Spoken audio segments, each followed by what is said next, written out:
are live from the CSI Softball Complex for Game 2 of today's East Coast Conference doubleheader between the College of Staten Island and St. Thomas Aquinas College. Dolphins took the win in Game 1 by a final score of 5-3. They are now 2-7 in conference play. Spartans are 8-3. First pitch, I should say, Nick, the first two pitches of the game. 1 ball, 1 strike.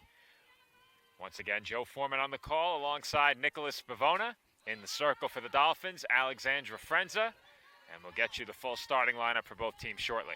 Alexandra Frenza, of course, Joe, had that very memorable moment that we saw this past Wednesday against Lincoln. First career hit in a pinch-hitting appearance during a huge Dolphins win, an 18-run victory, as she misses up and away there, 2-2. Once again, Elise Marcano leads things off for Stack. She has a count of 2 balls and 2 strikes as the wind begins to pick up here. And ideal. It has gotten much more cloudy, much more windy, much colder. I am not a fan. And pushing back the start time of Game 1 definitely is going to play a role in terms of weather.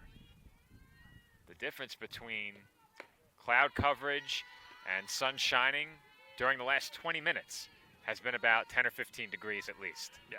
Big difference. 3-2 the count.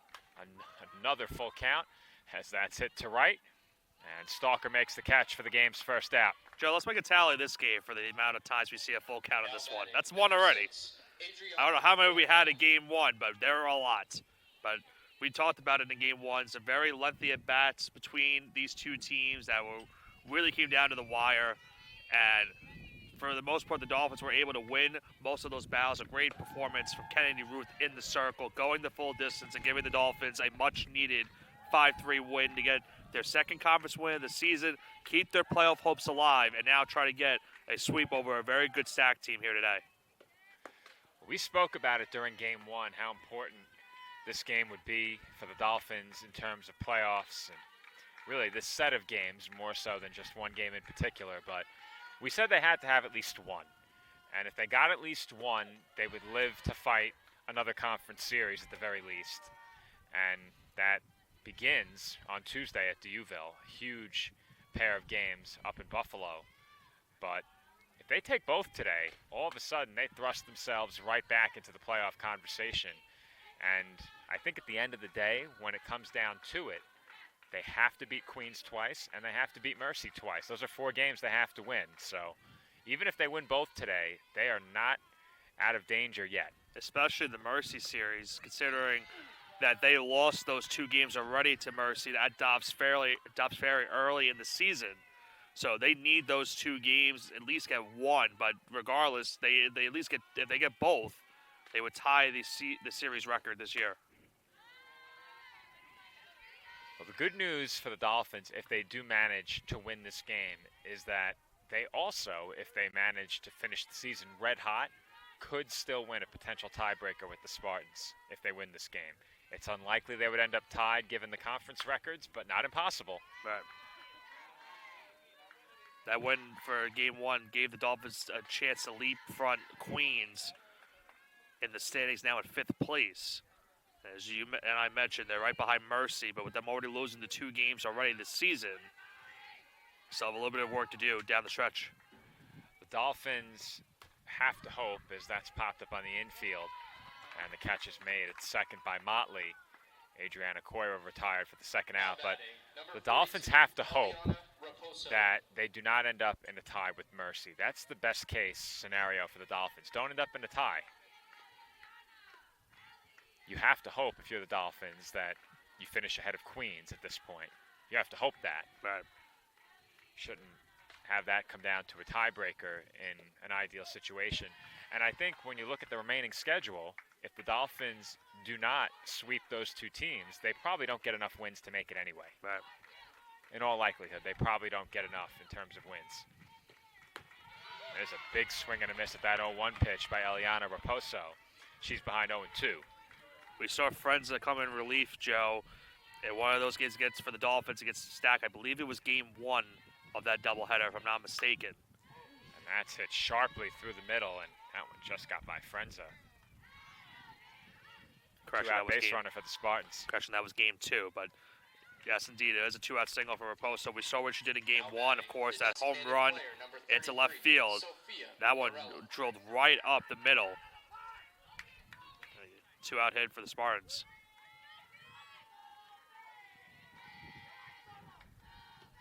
Sophia Morella, the batter, chops that one foul.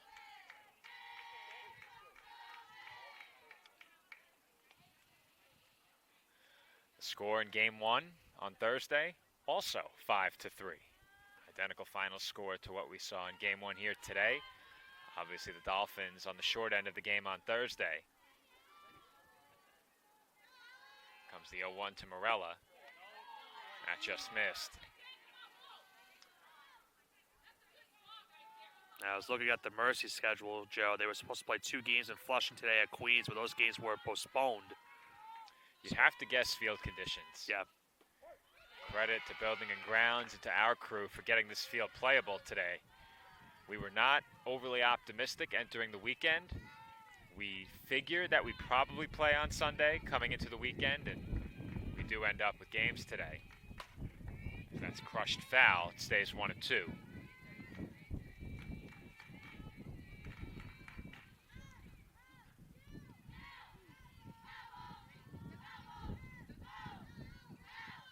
Sure, Mercy is scoreboard watching these 2 games that we are seeing here today. Well, you just saw it on your screen, Nick, as that's chopped foul. But when the Dolphins are in Buffalo on Tuesday, the Spartans team will be facing the Mavericks. Right. And I think, regardless of the result of this game, the Dolphins will be pulling for Stack in that doubleheader. Right. Because the odds of catching them, even if they win this game, still very, very slim. I mentioned that Mother Nature hasn't been kind as well to Staten Island, but it's pretty much not been kind to all these teams in the ECC these last couple of weeks. That's at a mile-high foul once again, still 1-2. And in terms of rainouts, it has been softball that has been absolutely decimated schedule-wise by the weather. Not so much baseball. They've gotten most of their games in, at least the conference games. Right. Not so much the non-conference games. Already a bunch of those canceled. This is high for ball 2. And I think we looked at Tuesday, that being a non-conference game, that game might be up in jeopardy. That game projected to have rain potential, so we'll have to see what the status of that game is against Adelphi. 2 balls and 2 strikes the count on Morella. This at bat growing into yet another battle between pitcher and hitter. Saw many of those in game 1.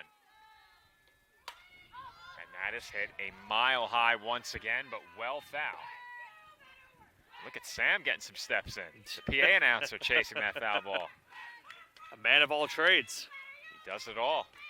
He's coming fresh off, I believe it was a 4th place finish in his event over the weekend. Without looking, I want to say it was the 200. Don't quote me on that, though. As that's down and away for ball 3, the throw a bit offline, and Raposo steals second. And Joe, once again, it's a full count coming up right here. Well, we have 2 full counts here in the first inning of game 2. During game 1, we had to have had at least, I'd say, 6 to 8 full counts, if not more. Might have been more. Good Lord. Frenza has to be goodness. careful here. First base is now open. Obviously, you don't want to put the runner on, but you cannot make a mistake here and go behind 2 runs. I think Frenza definitely got that look in the dugout that first game where Kennedy Ruth was trying to go inside on the fastball and was trying to get strikeouts that way. Stalker just missed a chance, but that one goes out of play. You have to be careful throwing those inside pitches against these hitters because they are certainly capable of turning on it. But we'll see now what she does here. She went on the outside on that last pitch. What will she do here on 3-2 again? That was pitch number 12 in the at-bat. This is 13.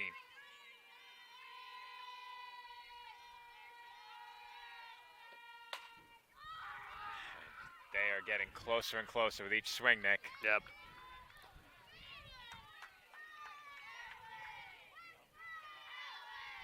Fort. So this is 13. This is 13. This next one is 13. It's 1 pitch ahead. 13th pitch of the at-bat. And there's a swing and a miss for strike 3. She went with the off-speed, Joe. Frenza wins the battle as she strikes out Morella to end the road first inning. No runs home for the Spartans. They strand one in scoring position. We head to the home first. No score. No, I'm right. The podcast that uncovers the origin stories of some of the biggest names in sports, media, and entertainment. Nick Durst here along with Joe Calabrese. Here we are, 200 episodes later, about 150 episodes with guests, our friends, soon to be your friends. Well, it's pretty clear, Joe, that it's all about You Know I'm Right, the podcast. That's my You Know I'm Right moment. Wanted to do a podcast, and everyone was like, what are you, crazy? Who's going to listen? You're not going to get guests. Well, guess what? I'm the best when it comes to getting guests. You could vouch for that. I am so happy that you asked me to do this. I couldn't have been more thrilled. And follow us on socials, check us out. I promise you, if you want to work in media, whether you work in media now, whether you want to quit your job and work in media, come to us, and I promise you, we will get you on the right foot. That's what it's all about, uncovering the origin stories of some of the biggest names in sports, media, and entertainment. Keep it locked on You Know I'm Right.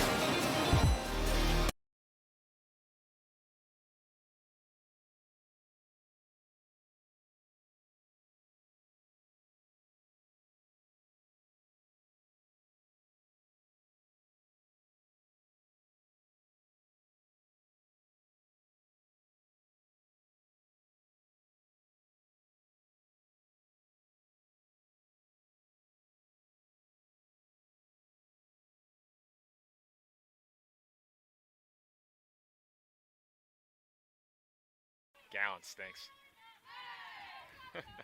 We're back as you get one of our baseball hot takes. Nick and I combing through the MLB slate today, and if you didn't figure it out, Zach Gallen's behind 2-0 to the Milwaukee Brewers. We'll be looking at the MLB slate tomorrow while we're at Yankee Stadium. That's right. The crew will be at the Yankees game tomorrow. I'm looking forward to see if we have a day at the Ferry Hawks this year as well. That is true. Now, typically those have come near the end of the summer. So we'll be keeping our eye on that schedule. And if there is a CSI day at Staten Island University Hospital Community Park, we'll be there. I'll tell you right now, with the way the weather is today, I am looking much forward to the summer with a little bit more warmer weather. It better not be like this tomorrow night. No. It's going to be really bad if that's the case. It's supposed to be nice tomorrow, in Okay. the 60s. Let's hope for that. Usually when you go to those baseball stadiums, no matter if it's, in New York, it's always tends to be cold if it is a cold night. Higher up you are, the colder it becomes. Yep. We'll get you the full Dolphins lineup following this next pitch as the 2-2 is hit to right field, foul territory, and the catch is made in the outfield corner by Fierick for the first out. That was Anissa Acosta leading off for the Dolphins. The rest of the CSI lineup: Carcano, Stalker, Balderas, Wanzer, Warner, Motley, Paul, Acosta. Same exact lineup as game one. Might as well go with what works the best for you. Worked well for the Dolphins in game one. Well, given that they won the first game, that is not surprising that they went with the same lineup. What was the last, how many pitches did Ruth throw that last game officially? 143? 143, yep. That's up and away, 1-1 on Mariah Carcano.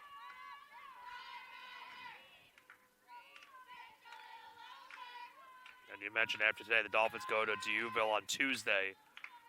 Big doubleheader against the Saints. And that's sliced down the left field line for a base hit. Ball was briefly bobbled in left, but secured in time to hold Carcano to a single. That's a nice piece of hitting right there, Joe, for Carcano. Going into left field, and that was just no man's land right there for any of these fielders for the Spartans. They had no chance. And it's a one-out single for the Dolphins. Amanda Stalker will be the batter. We'll see if Carcano looks to run here, put some pressure on the Stack defense. As we suspected, Nick, Madison Pupolo in the circle here for game two. Closed out game one, gave up a run. As that's blooped on the infield, it was dropped, and Carcano heading for second is safe. Wow. Oh, boy, Nick. I don't know, but I do know, and she was out. Let's get a look on replay. It was close. That's close as it gets. It was close, but I thought she was out. And I didn't think it was that close. Now, they gave it a hit. That can't be a hit, right? It's a hit. She beat the throw to second. It's a hit. Did it hit one of their gloves, though? I thought it did. I don't know if that's routine, Nick. That's fair. Let me see. One more time. Eileen Balderas, the batter here. She's behind 0-1.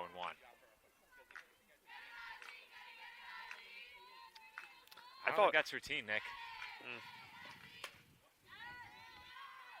And then not getting the out at second, it's a hit. Trying to see how close it was at second base. I thought she was out. I thought so as well. You have to slow it down to half speed to be able to tell. And there's not a great view of the base runner's foot as that's hit well out to right field, deep toward the wall. It one-hops the fence. That scores one. Stalker is being waved home. The throw to the plate.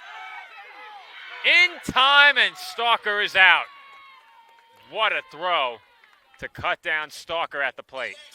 Well, Joe, if you look for that one for Stalker, she almost got her foot over the Very tag close. at home, but just got out. A nice relay, as you mentioned, and it's a big second out recorded by the Spartans. We're huddled around the monitor right now looking at the replay. It was really close at home, but the right call. A Stalker is out. And that's a big play to keep this a one-run game. And it will stay that way as Olivia Wanzer bounces the first pitch she sees right back to the circle. And that will do it for the Dolphins in the home first inning. One run home for CSI on 3 hits. They lead it 1-0 after 1.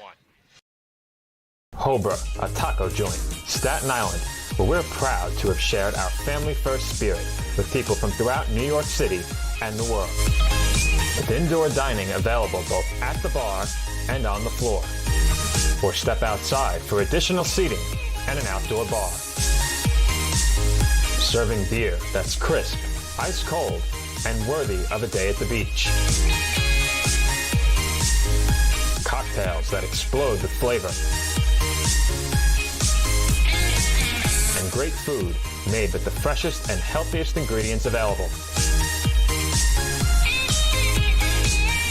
Events feature food and drink specials.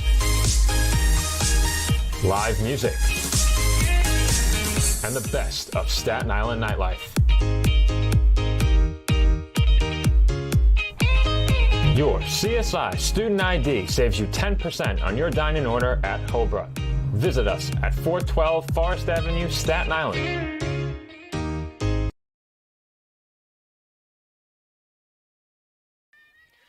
Trinidad Santiago will lead things off for the Spartans here in the road second. They trail 1-0. Could have been worse as that's grounded to short. And the throw to first quickly retires Santiago on 1 pitch. 1 pitch, 1 out to start the inning for Frenza. Nice start to the second. And I want to give a shout out for Balderas in that last at-bat, Joe, because I saw her after that first game taking some swings in the, towards the batting cages, or if you want to call it the batting net, down by the Dolphin dugout. Obviously not a great performance for her in game 1. She's probably a performance that she would have liked to have had a little bit better in terms of hitting, and she already makes a big mark in this game with that big RBI hit. Something else to note as well during that sequence on the Balderas hit. Once again, Elise Marcano, as that's grounded off the third base bag, fair ball, and that'll be an extra base hit for Olivia Leone. She's into second base standing with a 1-out double, but speaking of Marcano on that play, she just manages to find a way to keep runs off the board time and time again. We've seen it when the Dolphins have faced Stack on the road. We saw it last game in the 7th inning, or in the bottom of the 6th inning anyway, sending us to the 7th. And then right there, the throw home on the relay cut down the second Dolphins run. Yeah, and remember also that a weird bounce in right field was a big difference maker in that game 1 as well. That cost the Spartans a run in that game. Certainly did. As the count is 1-0 here on Jessica Fierick. Already 5 hits in this game, 2 for the Spartans, 3 for the Dolphins. Here comes the 1-0. That's in for a called strike, 1-1.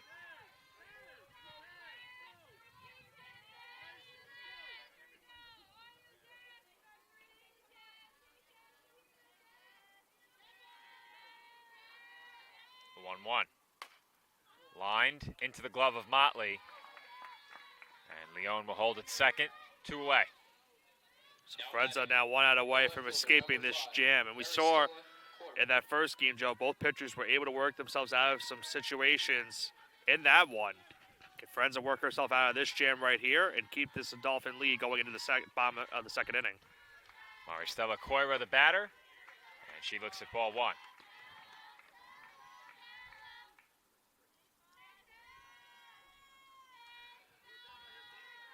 We touched on it during game 1 with all of the 3-2 counts and lengthy battles between hitters and the pitchers for both sides. That game went almost 2.5 hours. Yeah. That is one of the longest games we've ever covered, and with as entertaining as it was and as close as it was, didn't feel like it. I think mostly it was the first 3 innings that were the longest of the game. After the third inning is where the game kind of went normal speed, as we're more accustomed to here at softball.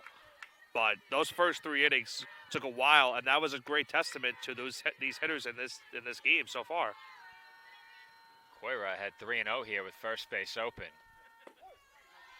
And she takes a strike. Aaliyah Fierick on deck. Coira, the number 8 hitter in this lineup. Freak, the 9th hitter on deck, as you mentioned. Comes the 3-1. In for a strike, 3-2. So Friends has now worked herself back into the count here from 3-0 to Joe, 3-2. Here we are again. Plenty of full counts. And that's lofted into left field, base hit, and they will hold the runner at third. Leone gets the stop sign, and the Spartans now have runners on the corners with 2 outs, and you have to watch out for that rundown play, Nick.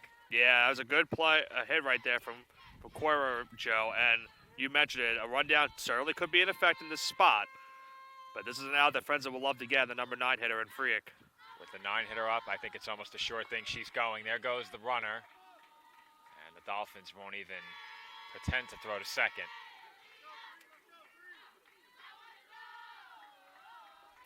Base hit here could score 2. They would have to find the right spot in the outfield, but both runners will move on contact as that bunt was offered on, and it's 1-1.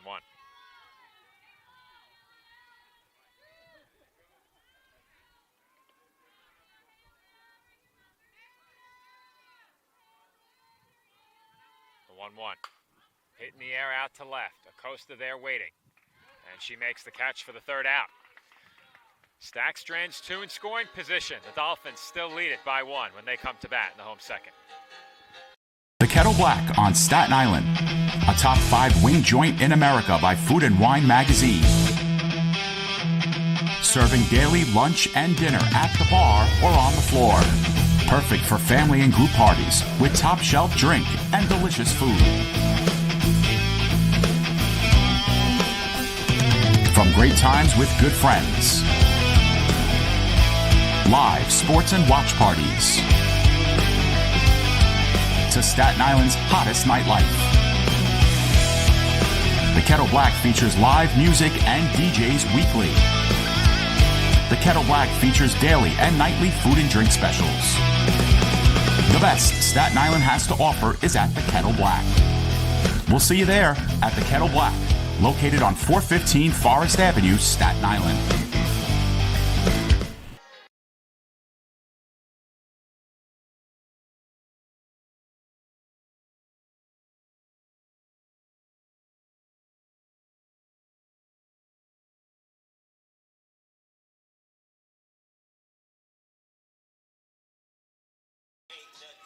Olivia Warner will lead off for the Dolphins here in the home second.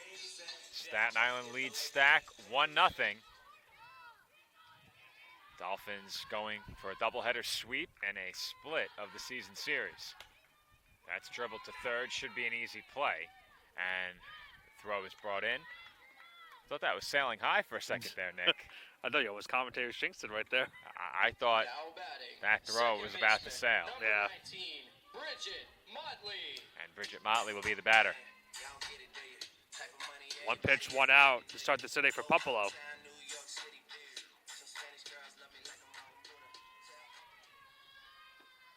pitch, 1 out, and a foul ball by Motley. We're able to retrieve that foul ball that was in the fencing in that last game. So Pat Fleming, who's not even on the clock, Yeah. made his way onto the field, Yeah. which is technically a spectator entering the field to play. He should be ejected. But he made up for it by dislodging the foul ball. That's bounced to third. Another chance and another out. So Buffalo has only needed 3 pitches to start this inning, Joe, to get 2 outs. Well, they heard what we said about that long game 1, Yeah. and they said, we'll show you commentators, Jinx. Well, I mean, I'm sure they don't want to play in this cold weather either. Well, we've called games in much Much than worse, this. absolutely. I think that game that you brought up in game 1 of our broadcasts where we had the 10, the wind was so bad that day. I think the 10 almost blew out of the And it's way. on camera. I'm well aware it is. We had to batten down the hatches, so I think with zip ties and Yeah, stuff. we were very busy between innings. And that's blooped on the infield, straight into the glove of Furyk at first base. A 5-pitch inning. 5-pitch inning. Dolphins go down 1, 2, 3, and we are through 2. Staten Island over Stack, 1-0.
Third inning from the College of Staten Island. Dolphins lead 1-0. And the Spartans will send the top of their batting order to the plate here in the third inning. Very quick inning number 2 for Buffalo. As we mentioned, 5 pitches to get those 3 outs. Frenza now quickly hunts back to the circle. Elise Marcano, the batter, looks at ball 1. Marcano 0 for 1 in this game. 1-0. Low ball 2. Marcano had that, of course, great play at second base in the 6th inning where the Dolphins could have taken a 3-run lead, and they were held to 1 run in that 6th. Comes the 2-0. In for a strike, 2-1.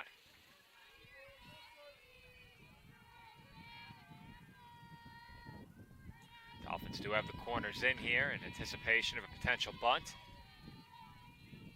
2-1. Taken outside. Looks like just missed it on that outside. That last pitch was number 50 for Frenza.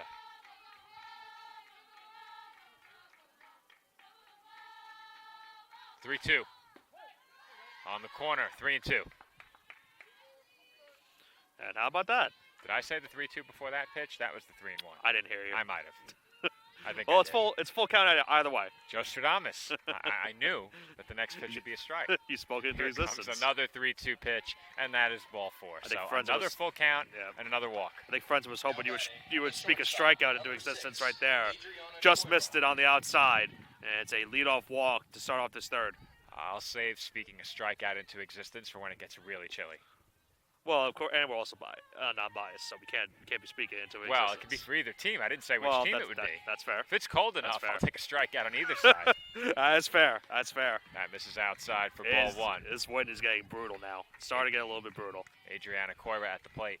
Without the wind, it is comfortable. Yeah. When it gets windy, not so much. That's why when the sun was out earlier, I was saying, let's keep it this way for the rest of the day. And it went away immediately. So I'll count that as a jinx for myself. Perhaps. You We- take responsibility. I gotta know better not to talk about the weather. That's right. Another 2-0 count here. Frenza behind Poira. That's popped up, but foul. Count 2-1 now, and we've said it throughout her career. When Frenza has gotten into trouble, it's been when she's fallen behind hitters and been unable to put them away. And I think a lot of the time when she's issued walks, it's been because she hasn't been able to get that third strike, that swing and miss that she needs to get the out. That's changed a bit this year as that's bunted foul. 2-2 now. She's got a chance right here to get a strikeout with a now 2-2 count. That's the last two foul bunt attempts have gone foul.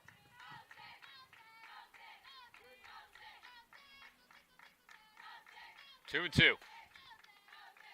Pitch on its way. Fouled off again. Well, Frenza this year has 29 strikeouts in 33 2/3.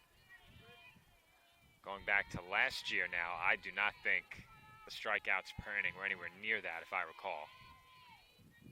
Not even close. As that just missed for ball 3. 49 strikeouts last year in 90 innings. So a big uptick in the strikeouts, which has certainly helped her numbers. And I didn't think she missed by much right there on that last pitch. Could have gotten the strikeout, and there's another full count. You're not the only one who felt that way, as Frenza misses with ball 4. And now the Spartans have 2 on with nobody out. That's why a pitch like that becomes pivotal, because it looked like Frenza had the strikeout, just missed it looked like, and it let the count go full, then hits the batter. And now, Joe, this is a dangerous spot for the Dolphins. First and second, nobody out, and Raposo comes to the bat. Huge spot, Nick, and a dangerous spot, as you said.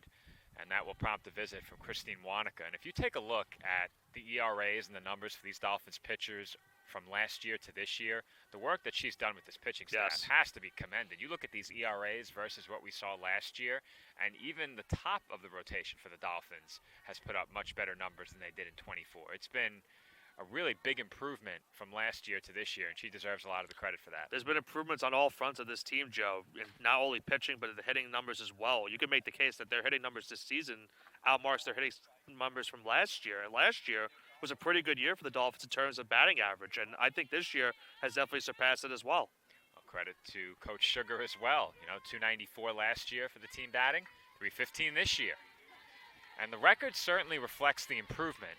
And I think something that can account for a part of it, as that's taken for strike 1 by Eliana Raposo, more so than just the coaching staff, I think the schedule being lighter definitely helps. The schedule last year was incredibly packed, hardly any time off, as that's grounded to third, off Warner's glove, down the left field line, and that will tie the game.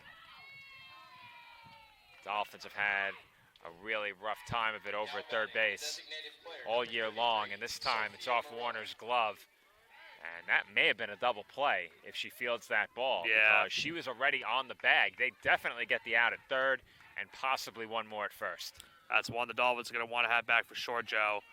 Now tie game at 1 apiece. A really tough one. You mentioned it. She was on the bag. And that is smoked foul down the left field line. So what did that go down as, a hit or a...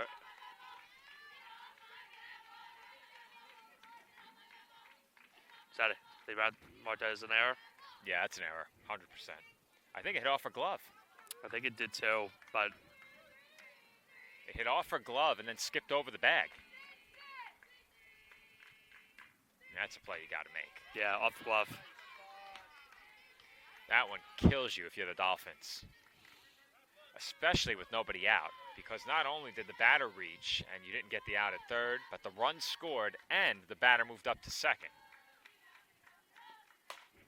And that's hit a mile high deep into the left field corner. It's going to be deep enough to bring home the Acosta is runner. there, and the throw will go to third. Yeah, you have to make that catch against Morella, but when the ball is in the air that long and you have time to think about it, I think maybe if you have one out in the inning, maybe, just maybe, you take the about chance. it. Yeah. But I don't think so. I don't think there's any way you take that chance against the middle of the order hitter. There's a called strike. Trinidad Santiago, the batter here, and if the Dolphins can get out of this allowing just 2, I think they'll take it. Still a lot of game left to go for this team to get back into this one. Only a 1-run deficit. Just gotta keep it that way now. But That's doesn't it look up like the it. middle into center, base hit, and that will bring home the 3rd Spartans run.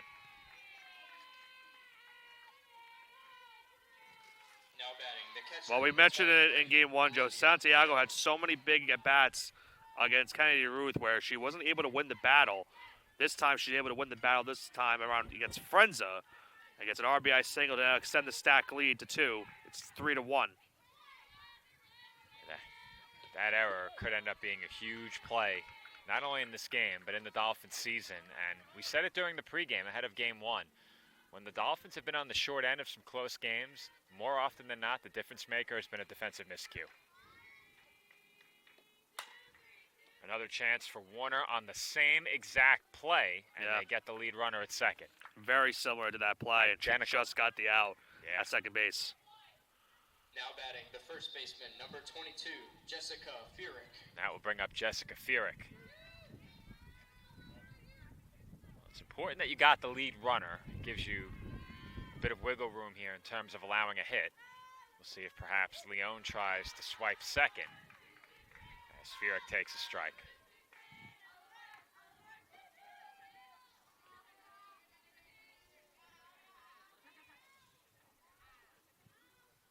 Comes the 0-1, and that's down and away 1-1.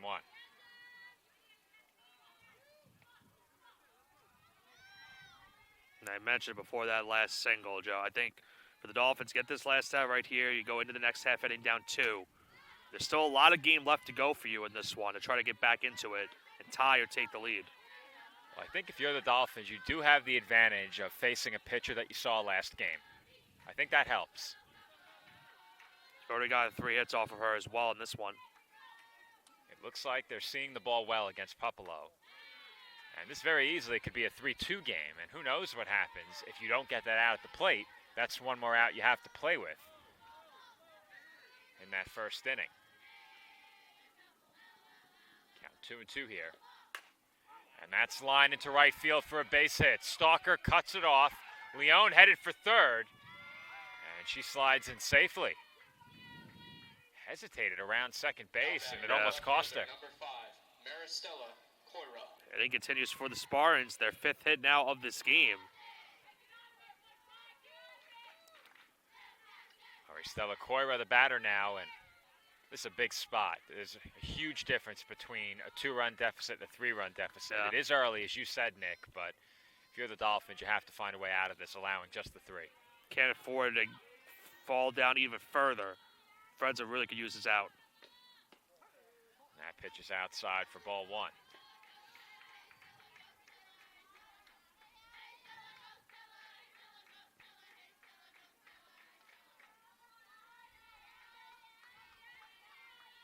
Comes the 1-0. That's low. 2-0.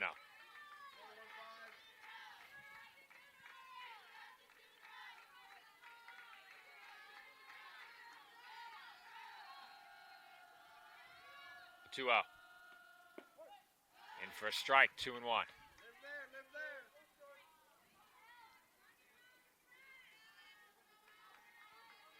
Leah Furyk behind Coira, and then it's back to the top of the order. 2-1. Swung on and missed. Strike 2. She got a chase on that high fastball on the outside. Now it's an even count at 2-2. We have Frenza at 70 pitches already here in the third. Very lengthy inning for Frenza. And the 2-2 is swung on and missed for strike 3. So Frenza limits the damage to 3, but the Dolphins have surrendered the lead and now trail by a pair. Spartans now with 5 hits in this game. The Dolphins with a costly error. They now trail 3-1. Dear softball, where to begin with what you have given me? I have struggled with you at times, but you have unequivocally made me who I am today. You have given me light in the darkest times where I thought light could not enter.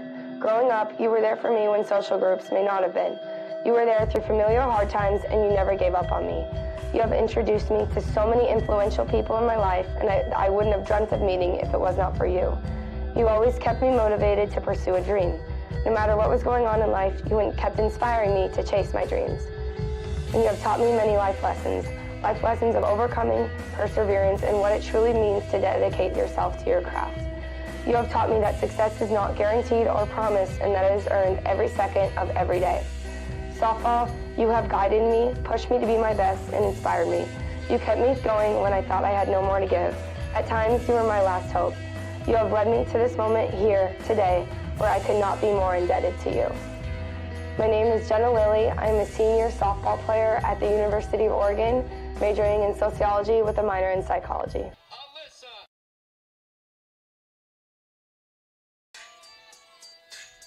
Alyssa Acosta leads things off for the Dolphins here in the home third. They trail for the first time today. It's 3-1 Spartans. First pitch to Acosta, down and away, ball one. So the Dolphins trail early in game one, 1-0 after the end of the first. Able to get 2 runs in that next half inning to take the lead. Now have a 2-run deficit here at the bottom of the third. That's fouled back, 1-1.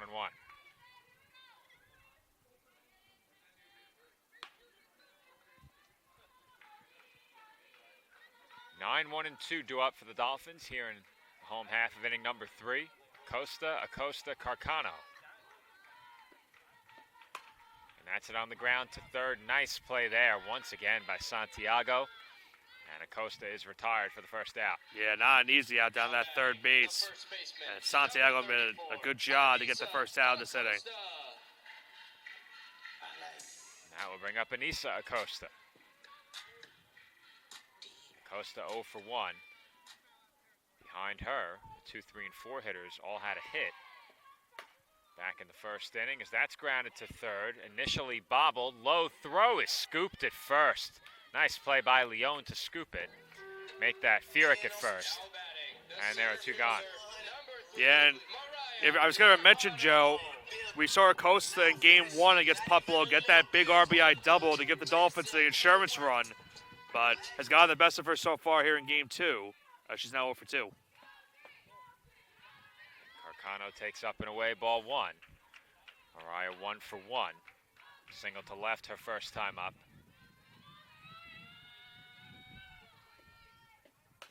And that's chopped to third, knocked down, and losing the play was Santiago.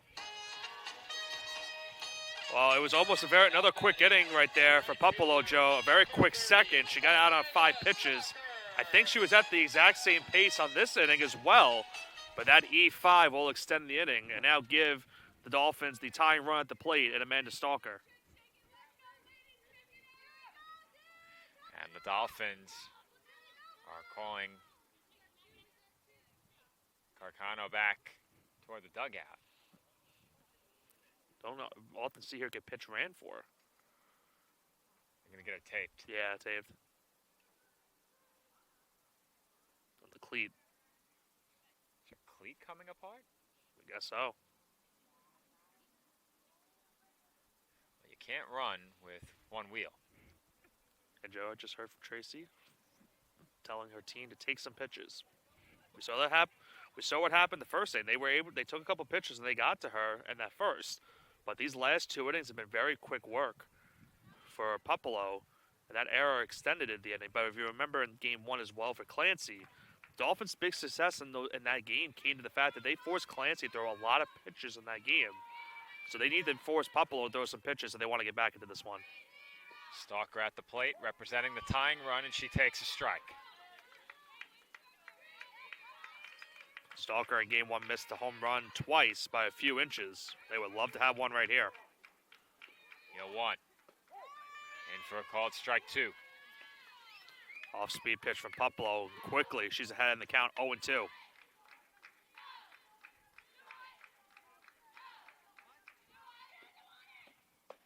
And the 0-2 misses. 1-2. Especially with Balderas on deck, who already has the RBI hit in this game. Pueblo would love to get a strikeout and retire the side. 1-2. Fouled off. She got to lunge on that one. That pitch a little bit low, but Stalker protecting the plate and keeping the count at 1-2. Well, we've seen hitters battle back from 2-strike counts all day long. And Stalker was hit by the pitch. Now batting, the shortstop. Stack was commenting on if the ball hit maybe the barrel of the bat. But it doesn't look that that was the case. And Balderas now comes up as the go-ahead run. Well, Balderas scorched one to right field. And her first at-bat drove in the lone run, very nearly drove in two as she looks at a strike. That's a tough one for Buffalo as well, Joe. That last at-bat had Stalker in the 2-strike count and lost her and hit her by the pitch. And now we'll try to get this final out right here against Balderas. And that misses for ball 1, 1-1. A little bit of frustration right there. Thought she had her on the outside corner, but it just missed.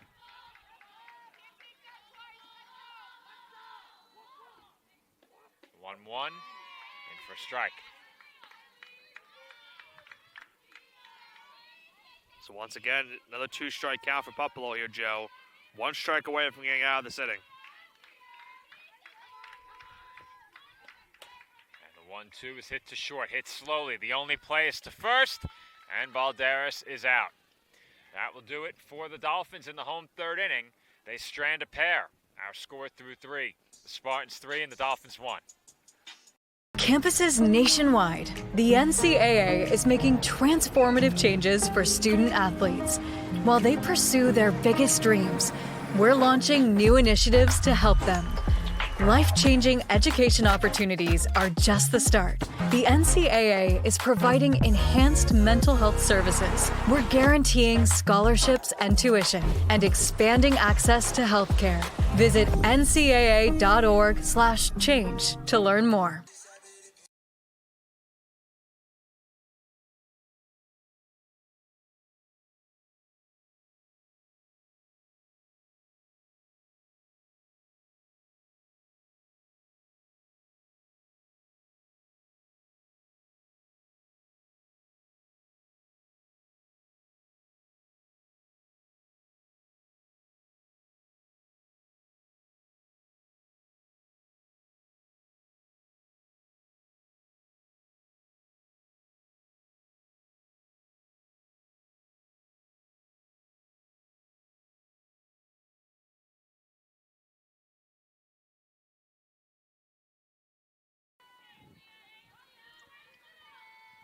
Aaliyah Furyk will lead things off for the Spartans here in the 4th.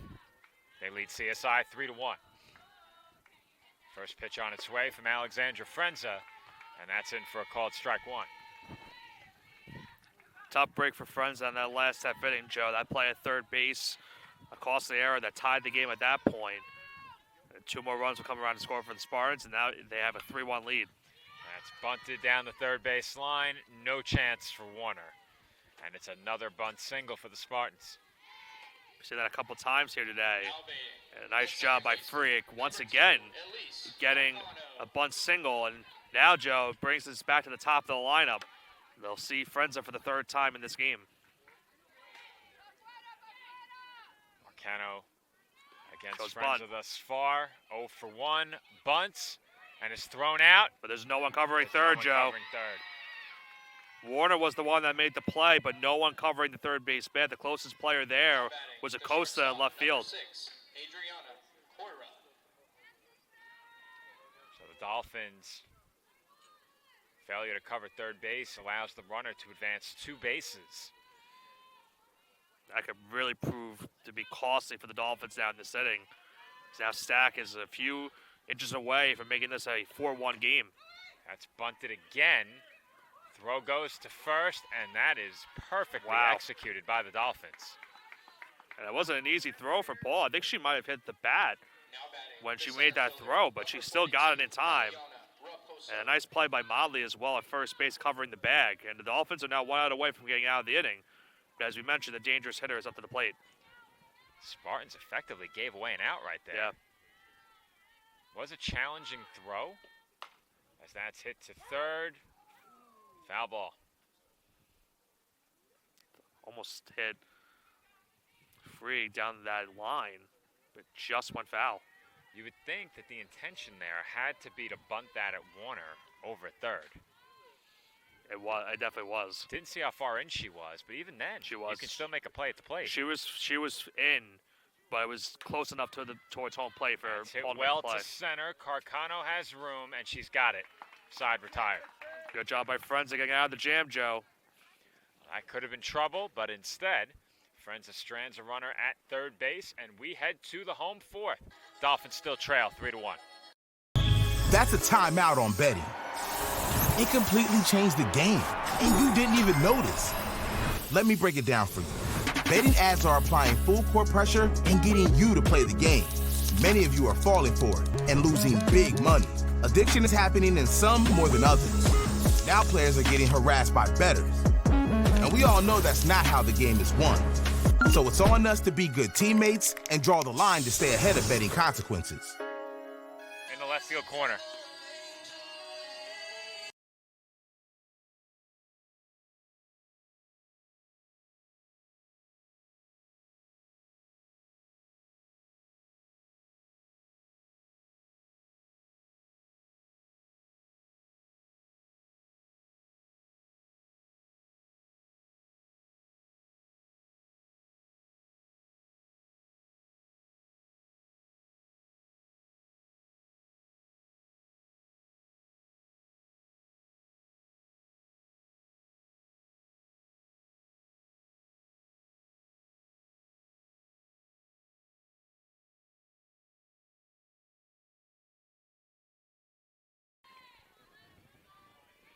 Home fourth inning from the CSI softball complex.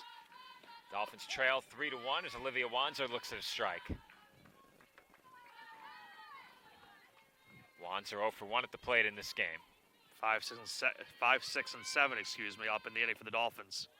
And Wanzer takes down and in. I mentioned that last time the Dolphins came up. The message from head coach Tracy Garofalo was take some pitches and work the count and find a pitch that you can swing on. And Wanzer smokes one into left center field for a base hit. It was cut off very nicely by Raposo, and Wanzer is held to a single. Well, right on cue, they took Wanzer was up had an even count of 1-1, waited in the at bat, and they got a nice inside fastball and crushed it for a leadoff single.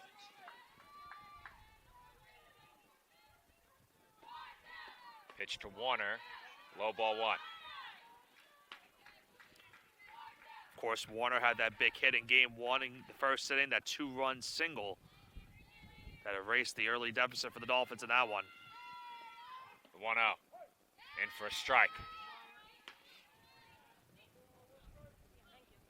Timeout being called, pitch runner, I would assume. So trailing by 2, the Dolphins will send Deanna Du Bois in to pinch run. Pinch running for the Dolphins is number 76, Deanna Dubois. Nice little French. Yeah. We Little were French listening touch to to public address. Is Philippe batting as well? Philippe. To be fair, Nick, I that's know. originally how I thought it was I pronounced know. until I was told otherwise. It was Not just- Philippe. That Oh, yeah, definitely yeah, was not yeah. right. But I actually did think it was Dubois until I we know were it was as corrected. well. It's on the pronunciation guide, though. I'm vindicated, however. My mistake in the beginning. As Warner hits one through the left side for a base hit. And the Dolphins now have the tying runs on base with nobody out. That one under the glove of the third baseman Santiago, who's had a nice day defensively so far in this one. And now the Dolphins, as you mentioned, have the tying run on base and the go-ahead runner at the plate in Bridget Motley. It will lead to a conference in the circle for the Spartans. Big moment in this game now for the Dolphins. We're at the midway point, nobody out in the home fourth inning. But they have the tying runs on base in a 2-run game. And Now- we've said it so many times how much this game means to them. Here's the question I ask you, Joe. Do they consider a bunt? Ooh. I don't think you do at the bottom of the order. You have your 8-9 hitter on deck. I don't think you do it. I think you have to let Motley swing here, but she's bunting. Now, I will say, the Dolphins can pinch hit. So I think the strategy here is that they're going to bunt, and then we'll probably see a pinch hitter. Right now, there's no batter in the on-deck circle. Yeah. I did see Madeline Paul put her helmet on for a second. And the bunt is popped up and caught. That's a tough one, Joe. That's the con of bunting bunting in that spot, because a pop up now, no sacrifice, and now 1 out. So the Dolphins were going to pinch hit, but with the failed bunt attempt, Madeline Paul will bat for herself here. Let's make sure she has the right at bat. Hey, she already hit one big hit this week against Stack. That home run we mentioned in game 1 of the doubleheader. They would love another big hit right here. Pitch on its way, and that's in for a strike.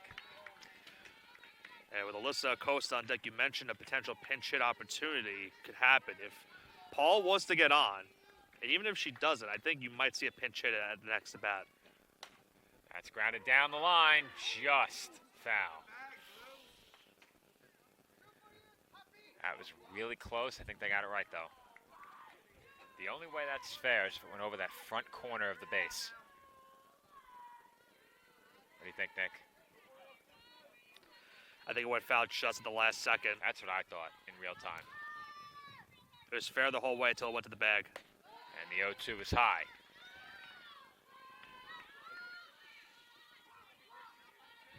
One and two now.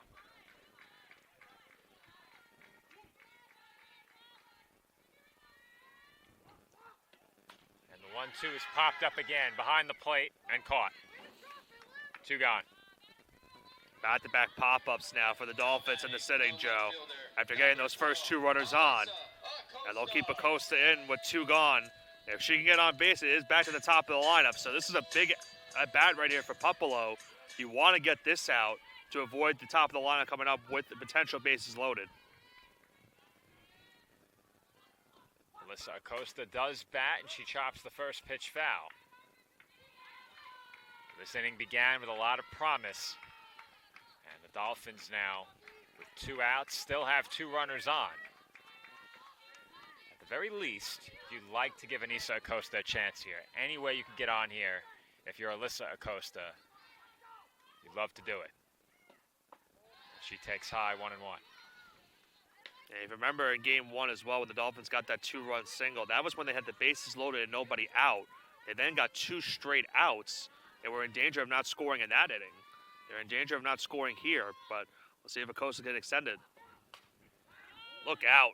Heads up over there at the public address desk. They have 1 foot up on the benches. That was a very dangerous spot. I don't think any of them are tall enough to get hit by that ball. No. I'll tell you right now, if I'm standing where Lou was, I'm getting drilled in the head. That's fouled away. That was way too close for comfort.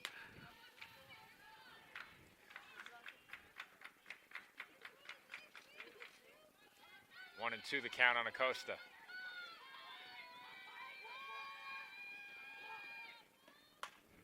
She fouls off another. Acosta fouling off these last couple of pitches, extending this at bat. Trying to find something to get a hit. Count still 1 and 2. And Acosta just held up. That's a good take as well. That was a nice pitch on the inside from Pupolo, trying to get her to swing, but as you mentioned, she just held up, and now the count evens at 2.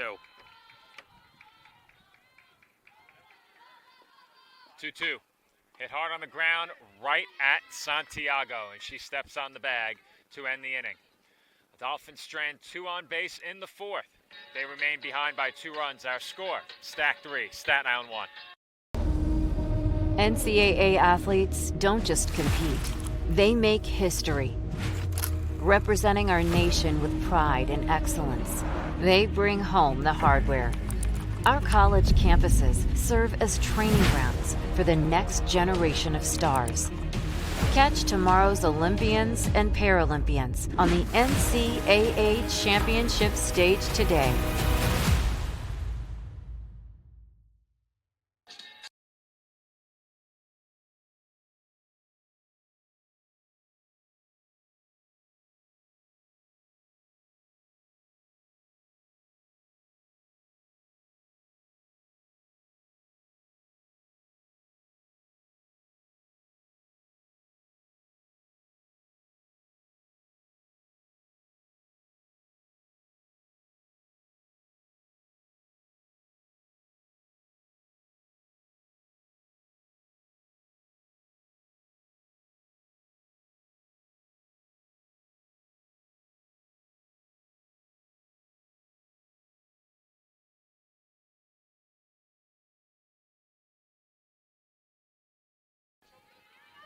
And we're back for the 5th inning. Spartans lead the Dolphins 3-1. They will send 4, 5, and 6 to the plate here in the 5th inning, as Sophia Morella fouls the first pitch away down the line. 0-1.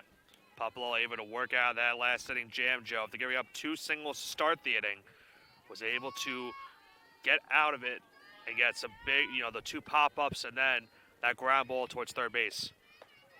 And the 0-1's up high, 1-1.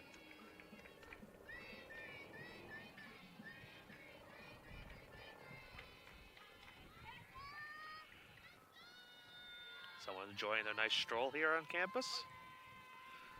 What is that? As that's fouled away. Bumping some playing some motorcycle with like a. It was a motor. I think it was a motorcycle playing some Missy Elliott. It is a motorcycle. I thought it was one of those motorcycles with the carriage on the side. Oh, it's definitely not Thunder. I can tell you that. To share that story, is that's ripped foul very quickly. Nick and I were calling the New York State Little League Baseball Championship, and there was a motorcycle in the crowd obscured by a large truck. And we thought we heard thunder, when in fact it was a motorcycle. It was, and the clouds were coming around, and it looked like lightning was in the area as well. Well, there was a lightning delay in that game, which I masterfully edited out of the broadcast. You did. We had a nice graphic, too. We did have a graphic for it. The PDF Sports Network lightning graphic. As I think we talked about a couple times already. We'll be back there this coming summer. That's taken outside. Well, shameless plug, if you can't get enough of Nick and I when the season's done, you can catch us calling the New York State Little League Baseball Championship. That event streams exclusively on the PDF Sports Network in July. That's hit high in foul territory, should stay in play, and it falls right at the base of the fence.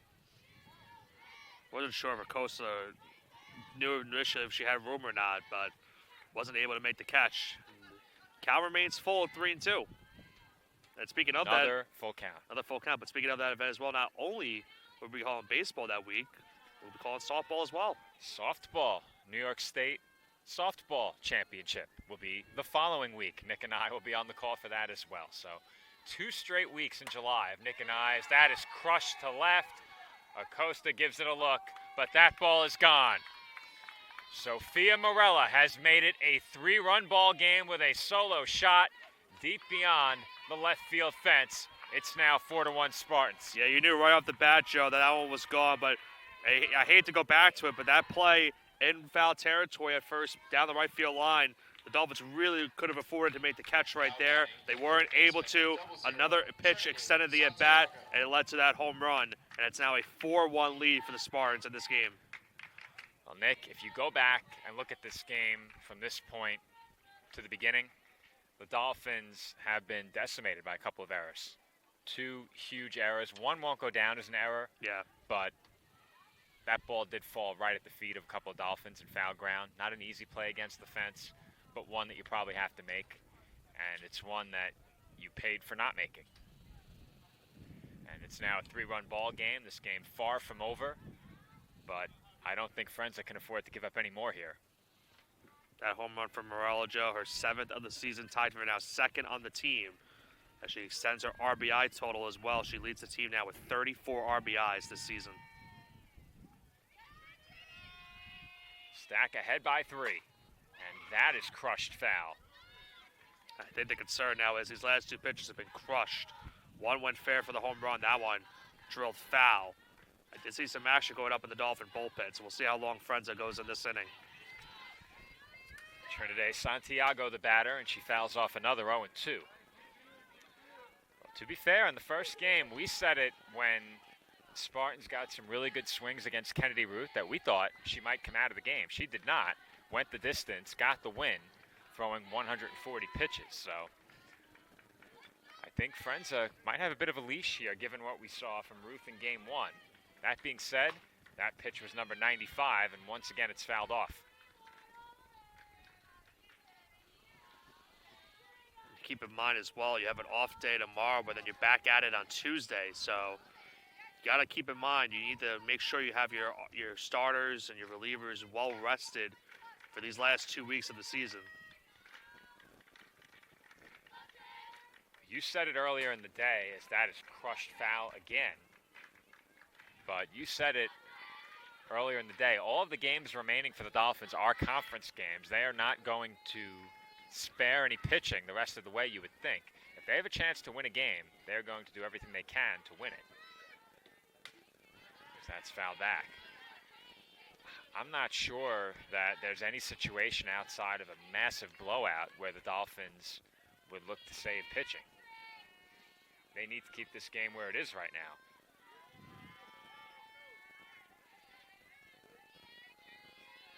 Count still 0-2. That just missed, 1-2. Santiago just continued to do what she's been doing all day, be a problem for these Dolphins pitchers. Another 2-strike count, and she's fouled off a couple pitches, and now has a 1-2 count after Frenza missed that last one. That's fouled back again, and the at-bat continues.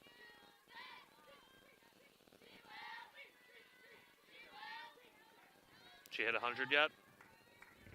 Pitches-wise? Not yet. It's coming up right now. Here comes number 100. Chopped foul. I'd love to know how many foul balls we have in this game. We had a lot in game 1, but there have been a lot here in game 2 as well, and I think in terms of percentage, it might be greater here in game 2.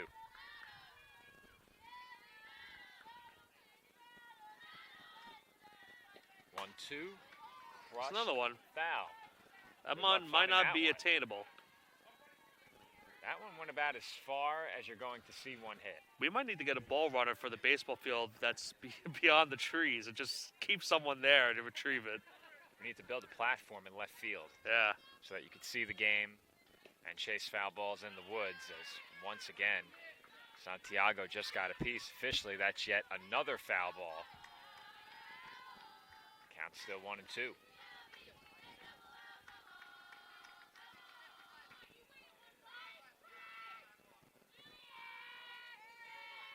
Two. In for a called strike 3. Frenza went back on the inside, Joe, and she needed that one. Big strikeout to get the first out of this inning. Looked like Paul thought the inning was over. She rolled the ball back to the circle and began to the dugout. It has been a very long inning. That's how long that at bat was. One away in the inning now. That's hit well to left, foul territory. And Acosta makes the catch. And just like that, after a lengthy at bat, you get a one pitch out. Definitely needed for Frenza right there. You'll take that if you're Frenza. Now batting, the first baseman, number 22, Jessica Furyk. Now we'll bring up Jessica Furyk.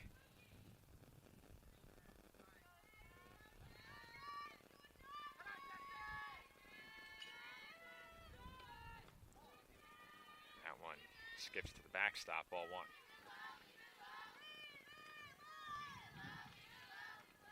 Talked about it as well, Joe, earlier, that next week here at the softball complex, of course, a very important day for this team, but we also have baseball at that day. Well, very rare doubleheader for us at both the baseball complex and the softball complex.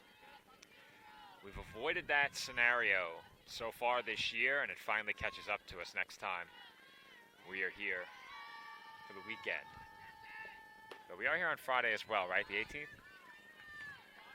think we only had softball that day. Yeah, we're here though. We're here Yes, Friday the 18th. yes. So the next time we're here for baseball, Tuesday. on a weekend. Tuesday. I don't like think we've ever had both teams playing at once on a weekday. Yeah. As that's taken for a strike 3-1. It's probably happened on a Friday. It certainly has not happened During on a the week weekday itself, that I can yeah. recall. But baseball doesn't play conference games on weekdays, only Fridays. As that's in for a called strike 2. And just like that, Joe, full count. 3-2 once again.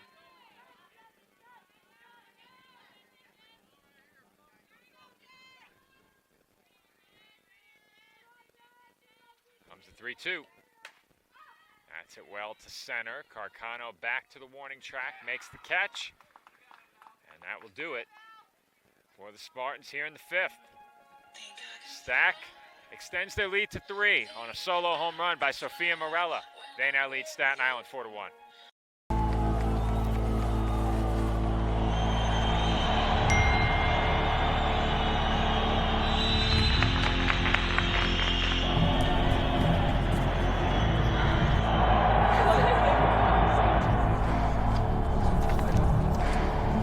If you want to win in every arena of college life,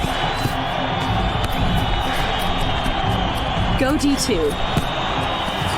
Make it yours.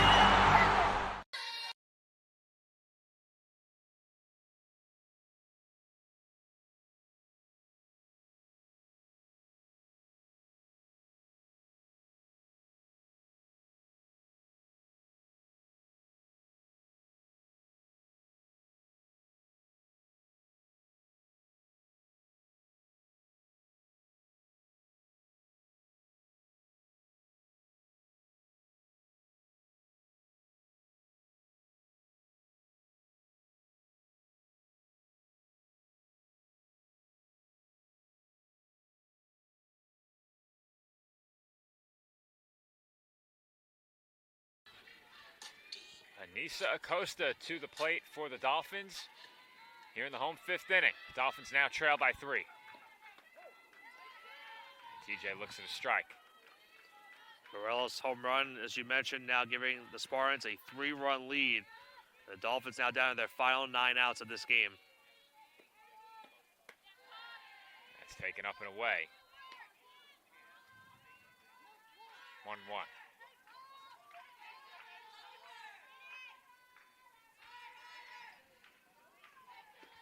1-1.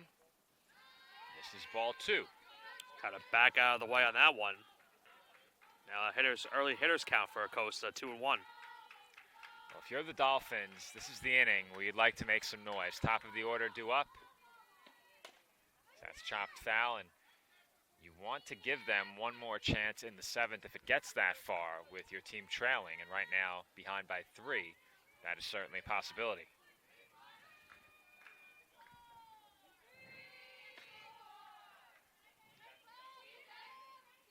2-2. Chopped foul again. Back-to-back pitches, Popolo went low and in.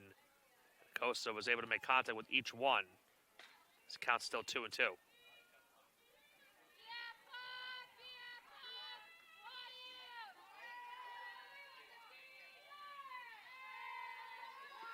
The 2-2. Fouled off of Leone.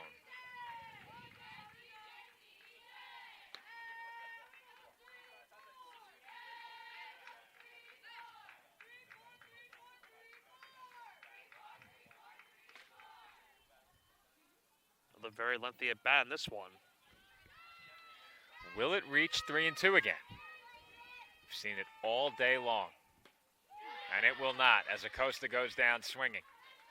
Nice pitch on the outside corner. Might have been a little bit of a slider on that one for Popolo. And she got Acosta to chase. And it's a big out number 1 recorded by the Spartans pitcher.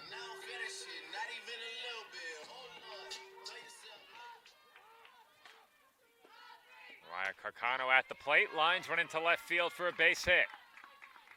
Infield was in just far enough to allow Carcano to sneak that one into left. And the Dolphins have a 1-out base runner. That looks similar to her hit in the first inning as well, Joe. That one going into left field, in for the single, over the head of the third and shortstop. And now We'll see if they get Dolphins and gets a runner here with Stalker coming up. Well, some extra trumpets came in there at the last possible moment. I wonder if that Stalker takes I outside. hope that didn't play a factor in that pitch being thrown. Yeah, I don't know what happened there. Well, it's the casual thing where you have to make sure when you're playing the music, you got to mute it as soon. I always mute it. I don't hit the stop button. I hit the stop button, but I mute it after I've hit it. Right. Stalker bounces one to short, hits slowly. They get Carcano, but will have no chance at first. That's a big out, considering Carcano's speed getting her off the base path. Now 2 outs. Now there goes those trumpets. As Balderas will come up with 2 away. Eileen's song began playing. Yes. Those are the extra trumpets. They were getting ready in advance. That's right. Eileen Balderas at the plate here. Pops one up in foul ground. And that will do it for the Dolphins in the 5th. 1 runner left on base, and CSI remains trailing by 3. We head to the 6th. Stack over CSI 4-1. In NCAA Division II, student athletes leave a lasting impression on their communities. That's because Division II student athletes want to make a difference and truly be part of their surrounding communities. Through community engagement, thousands of student athletes from various backgrounds interact with community members who view them as role models. This interaction leaves a positive and perhaps even life-changing impression on all those involved. In Division II, we rise to the opportunity and make community engagement ours.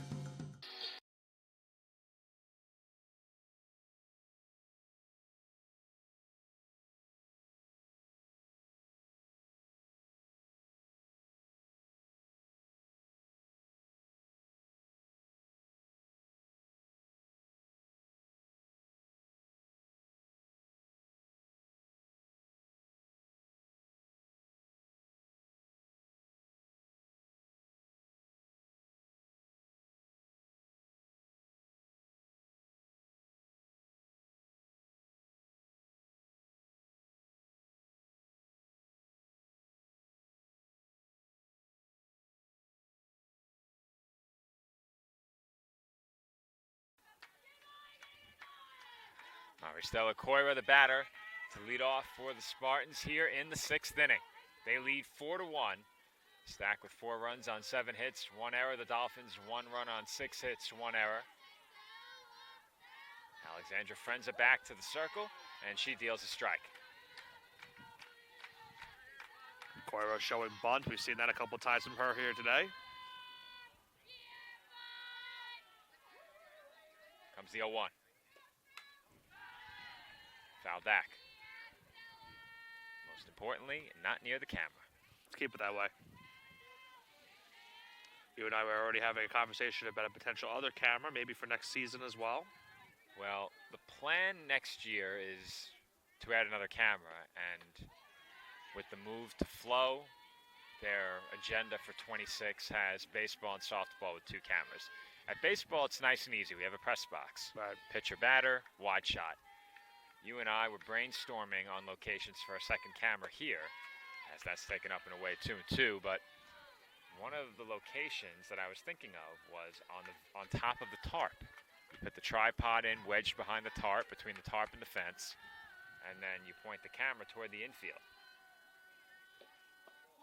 That's taken outside and low, 3 and 2, but I don't know how that would work if it was windy. There's no power over there, so it would have to be battery powered all the way through. There's really no location with an outlet outside of where we are as Coira draws the walk. Now batting, the right fielder, number 3, Aaliyah Furyk. Aaliyah Furyk will be the batter, and you have to think she's going to bunt here. Yep. Especially with the top of the lineup coming up on after.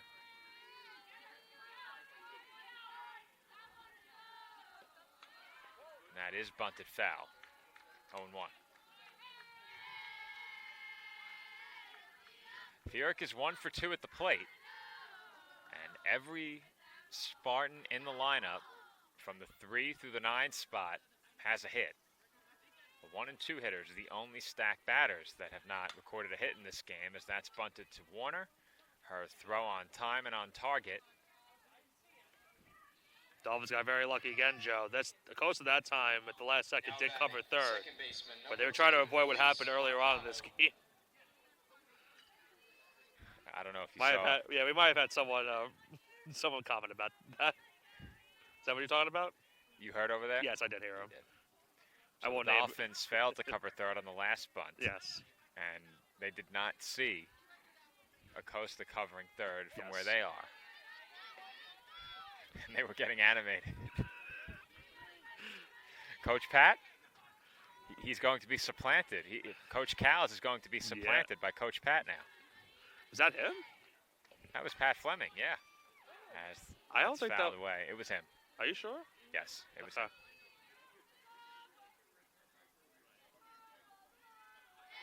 I obviously heard it. I just didn't know Yeah, it was him. Okay. At least Marcano at the plate here. It's 0-2. Stack with a runner in scoring position and one out as Marcano takes high. Well, we've already seen Frenza in this inning lose a batter after a 2-strike count. Doesn't want to lose it here. Still up in this one, 1-2. 1-2. Line into right for a base hit. And they are sending the runner. Acosta's throw to the plate, off Paul's glove and to the backstop. I think it would have been a tough tag, Joe. It was a little bit of a high throw from Acosta on that they one. had her for sure.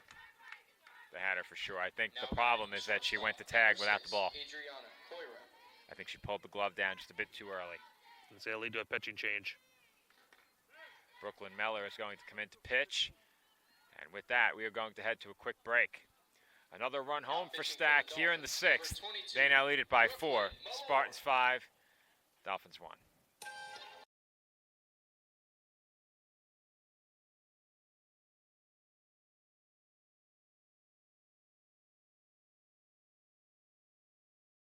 The podcast that uncovers the origin stories of some of the biggest names in sports, media, and entertainment. Nick Durst here along with Joe Calabrese. Here we are, 200 episodes later, about 150 episodes with guests, our friends, soon to be your friends. Well, it's pretty clear, Joe, that it's all about You Know I'm Right, the podcast. That's my You Know I'm Right moment. Wanted to do a podcast, and everyone was like, what are you, crazy? Who's going to listen? You're not going to get guests. Well, guess what? I'm the best when it comes to getting guests. You could vouch for that. I am so happy that you asked me to do this. I couldn't have been more thrilled. And follow us on socials, check us out. I promise you, if you want to work in media, whether you work in media now, whether you want to quit your job and work in media, come to us, and I promise you, we will get you on the right foot. That's what it's all about, uncovering the origin stories of some of the biggest names in sports, media, and entertainment. Keep it locked on You Know I'm Right.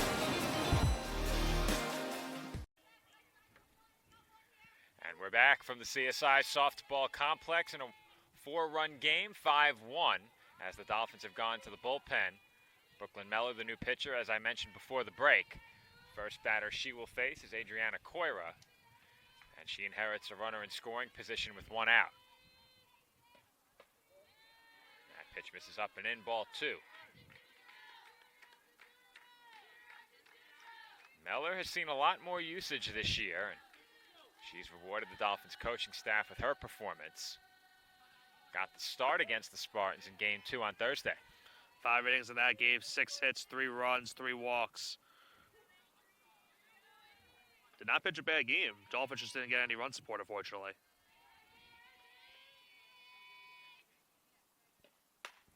That's fouled away. 2-2 now. And she comes into this spot trying to keep the damage from going even further. A 4-run deficit. The Dolphins still have now 6 outs to play with. 2-2. Dribble to third, but foul.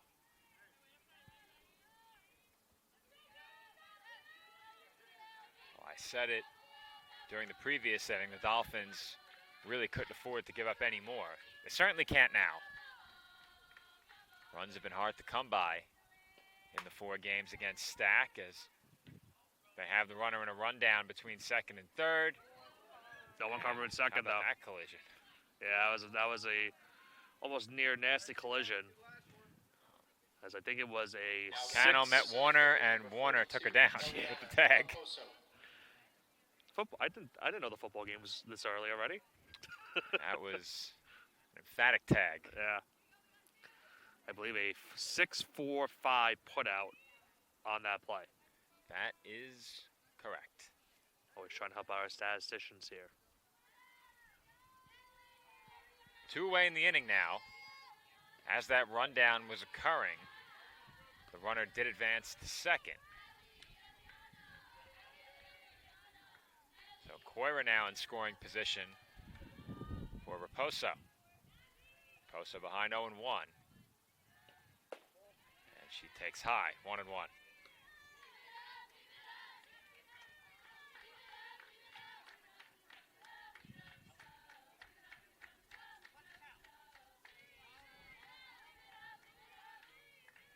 One in for a strike, 1-2.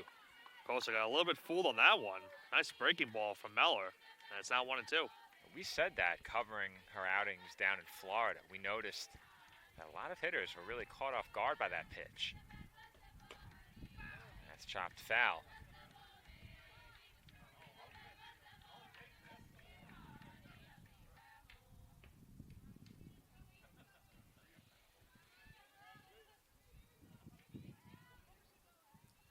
Count still 1-2.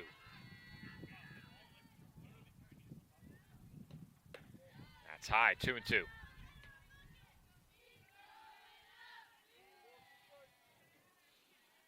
Always interesting to hear these chants from the dugout.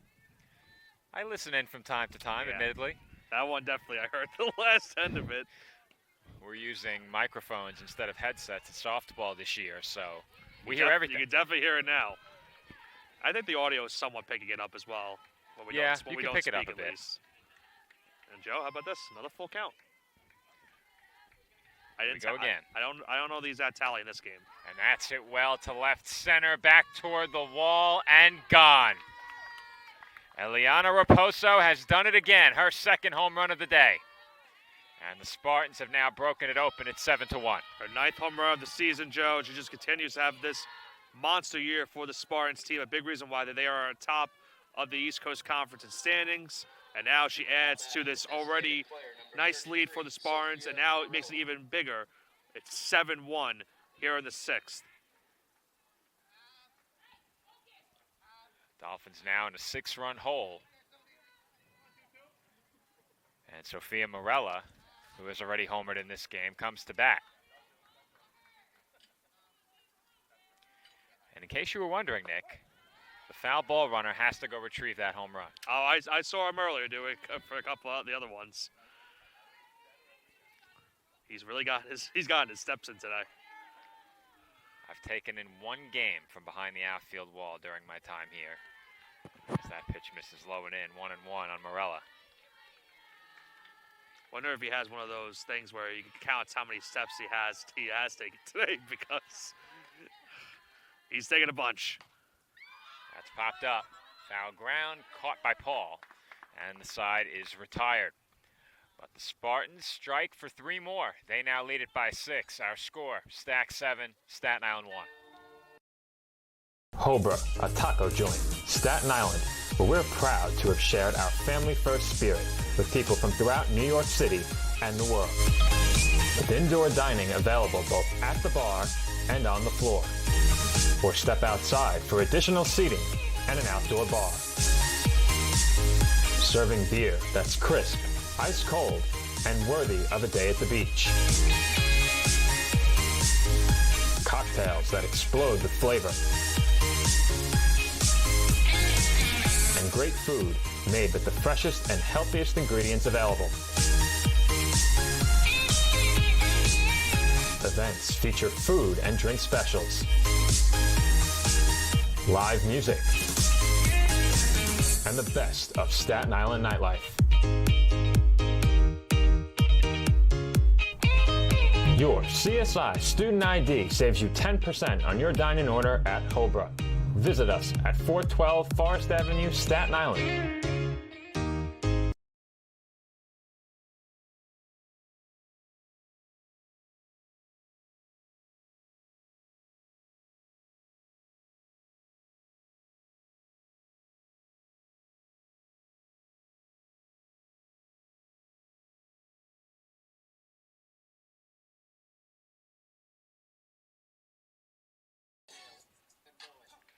Olivia Wanzer will lead off the home sixth inning for the Dolphins, now trailing 7-1 as Wanzer takes ball one. Could be a tough hill to climb for the Dolphins to get back in this one, Joe. A 6-run deficit with 6 outs to play. They've had their chances these last couple of innings with runners in scoring position. And Wanzer lines one into the glove of the diving Marcano. And Nick, every time there's a play to be made, she ends up being there. Yeah, another great diving play. We saw it, I mentioned the last game, that great diving stop to prevent a run from scoring. This time she prevents Wanzer from getting a base hit.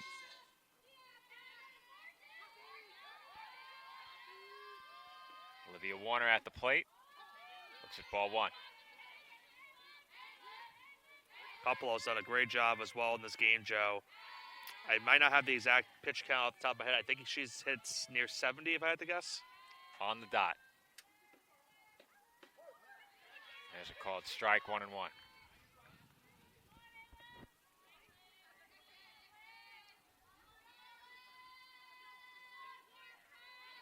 Warner 1 for 2 in this game. Fouls that one away, 1-2.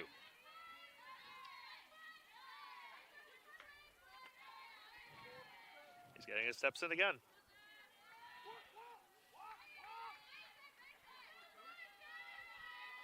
Warner behind 1-2. She takes inside.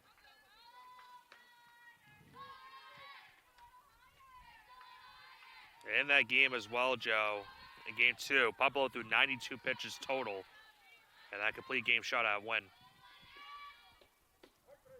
And the 2-2 is in for a called strike 3 on the outside corner. Warner goes down looking, and there are 2 gone. That's a nice pitch on the outside right there for Popolo. Soleil Smith will get her first at bat of the day. So I have a couple pitchers as well. Pinch hitter for the Dolphins here would be Soleil Smith.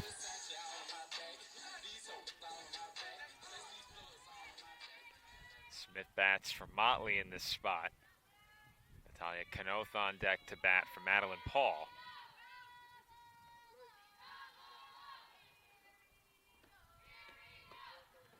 And Smith takes out of the zone, ball 1.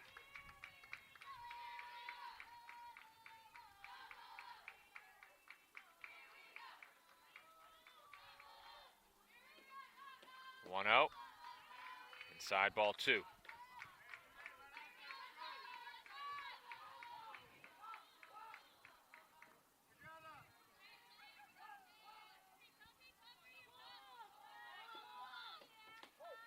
Two O's a called strike.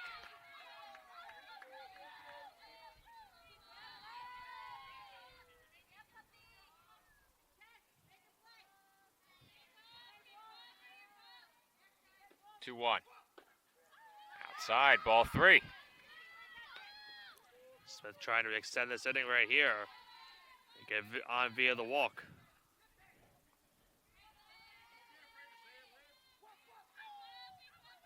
Three one. Loop to right. And waiting there to make the catch is Spheric. Side retired. Dolphins go down 1-2-3 in the 6th.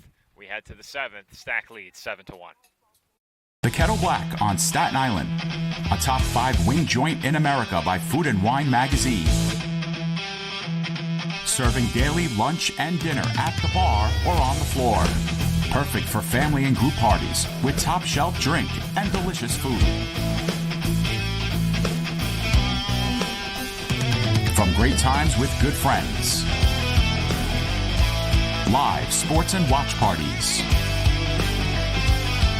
to Staten Island's hottest nightlife. The Kettle Black features live music and DJs weekly. The Kettle Black features daily and nightly food and drink specials. The best Staten Island has to offer is at the Kettle Black. We'll see you there at the Kettle Black, located on 415 Forest Avenue, Staten Island.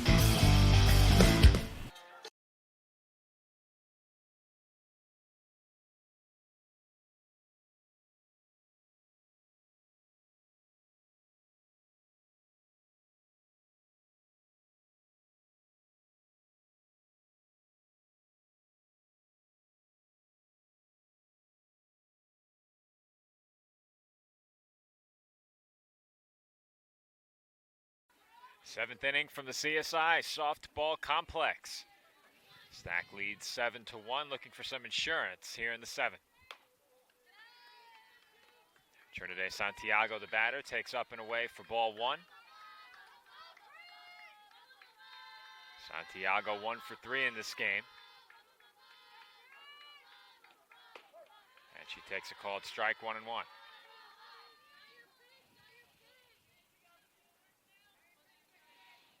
Dolphins obviously new catcher as well. Natalia Knoth is behind the plate. Soleil Smith stays in at second. Knoth doing the catching. The rest of the Dolphins alignment, same for now. I'm not sure we've seen Soleil Smith play second base in a game we've covered here on Sportsnet. Not that I can remember. There's a swing and a miss. Heads up, Joe. I thought that was swung on and missed. I had no idea that ball was contacted. Good thing there wasn't anything in that laptop bag. Is there a laptop in there? Let's hope not. There was nothing in there. Good. It almost hit my bag. There's an iPad in there. We better not hit that. Oh, yeah. Well, that bag can take it. Excuse me? No, I meant the bag that was hit. Hit that bag with the iPad, foul ball. Screw the iPad.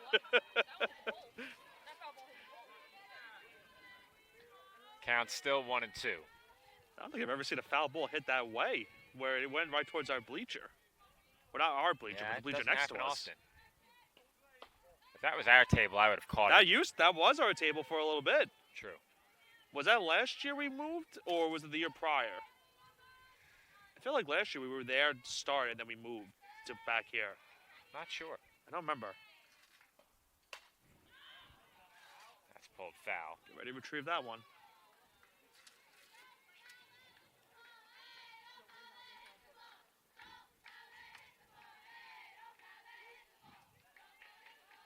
One of those foul balls got caught up in a tree. Yeah. There's another one. And it's no surprise that Santiago doing the damage here, Joe. We've seen it all day. Lengthy at-bats, long battles between pitcher and hitter.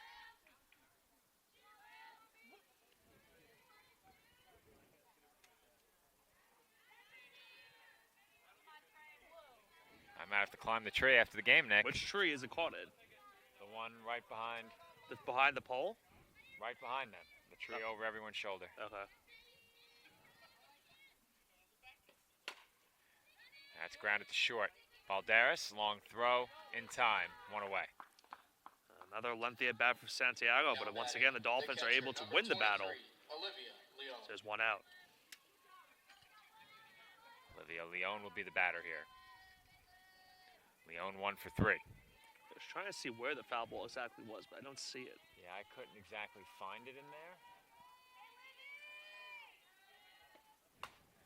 As that's pulled foul. I cannot recall a game, certainly not a day, where I've seen this many foul balls. Yeah. I've never seen anything like this.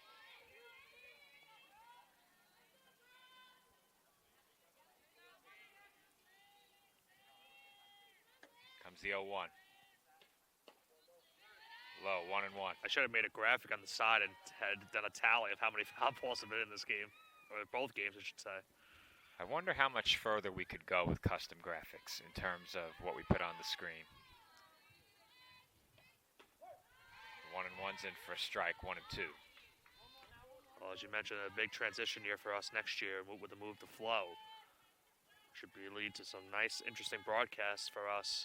I believe, as you mentioned, starting with soccer this upcoming summer. Moving to Flow next year, we'll have a designated engineer for baseball and softball.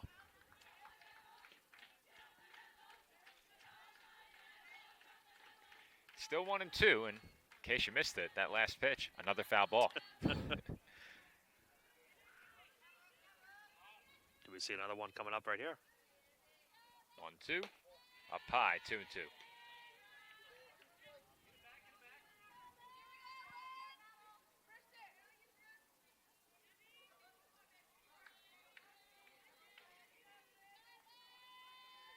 Two. Hit well to left, down the line. That's a foul ball. Foul. And just a few inches away from a home run. Didn't miss by much. And when we've seen long fly balls in this game, home run bids, some that have left. They've all been to the left of center field, a couple down that line. 2-2. Hit in the air, on the infield. And a Thankfully, collision the results Dolphins in and caught it. out. They both seem to be okay. Meller and Kanoth came together, and Kanoth held on. The first baseman, number 22, Jessica Furyk. That will bring up Jessica Furyk. Furyk asking Kanoth if she was okay. Thankfully, she is. Good sportsmanship on both fronts as well.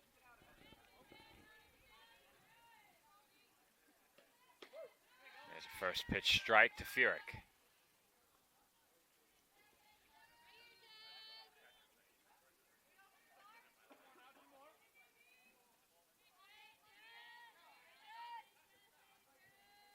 The 0-1. Hit hard and past the diving Smith at the center field for a base hit. Furyk has her second hit of the game, and the Spartans have a two-out base runner. Well, Smith, we mentioned we haven't seen her much at second base in our tenure here on Sportsnet, and almost made a nice diving catch, but just under for a base hit and extending the inning for the Spartans.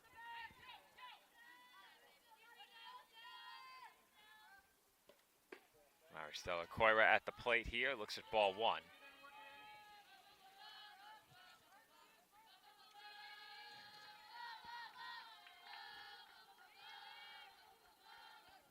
The 1-0.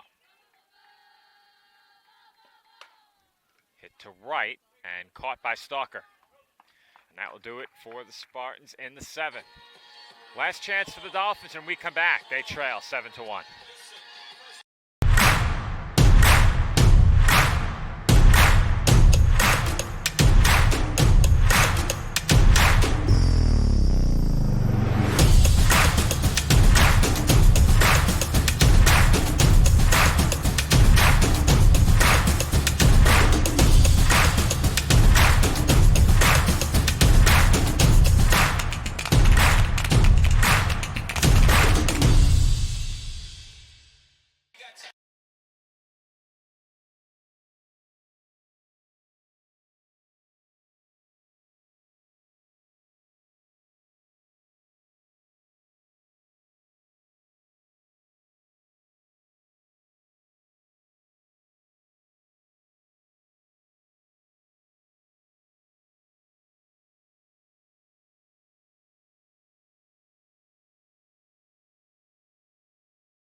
Seventh inning begins with a swing and miss by Natalia Kanoth.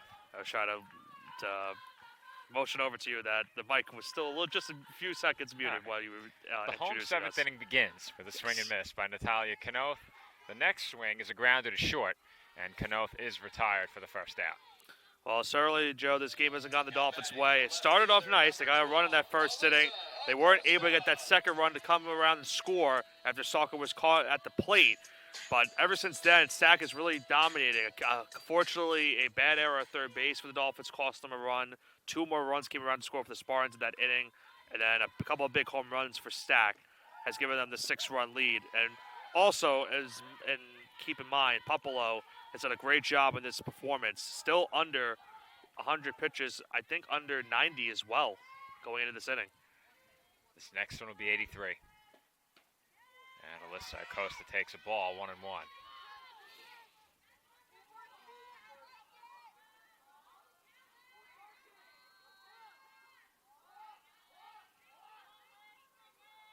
The 1-1. And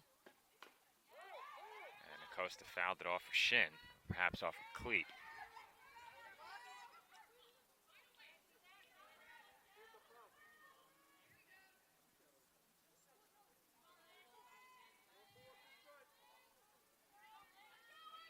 Comes the 1-2.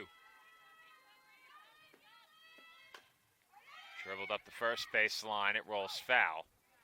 It stays 1-2. Well, Joe, you mentioned after today, the Dolphins on Tuesday, they'll go to Deauville. This stacked team will go to Mercy for 2 big games, and for both those teams, for both Staten Island and for Mercy, they're going to be definitely scoreboard watching for a sense to make sure the other does not win their games on Tuesday and tries to further themselves in distance-wise in the standings. And Acosta looks at a called strike 3 for the second out. But shifting our focus back to the conference standings now, it appears likely that the Dolphins are going to fall to 2-8 here. Spartans will improve to 9-3. I think when you're looking at where the Dolphins stand right now, the top 3 might be out of reach. Yeah. I think if they took all 4 from Deauville, that would be their only chance to sneak into the top 4. But the way the Saints are playing, that would be a big ask and a tough task.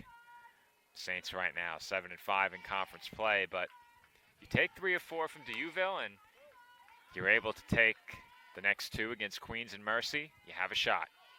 And I think that's what you're hoping for right now if you're the Dolphins. That Mercy series, it seems like it's going to be the do-or-die series for the Dolphins this season. It was last year. Yeah. It was last year.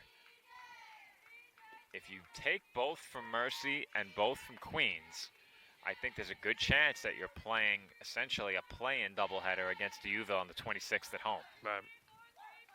And last year, if we remember, that doubleheader, I believe against Mercy, as you mentioned, was a play-in for the Dolphins. This may do it as Anissa Acosta pops one up in foul ground. It's caught, and the game is over. Spartans earn a split of their doubleheader with the Dolphins today. They take game 2 by a final score of 7-1.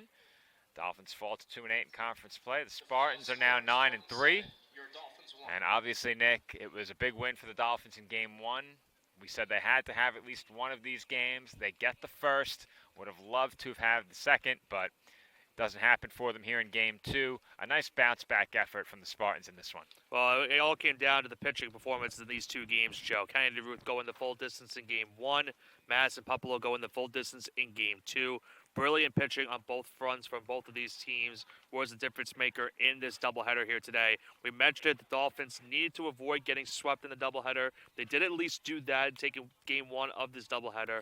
They would have liked to have gotten both today. It started off good, as I mentioned earlier on. They got off to a 1-0 lead. Could have been 2 if not the play at the plate.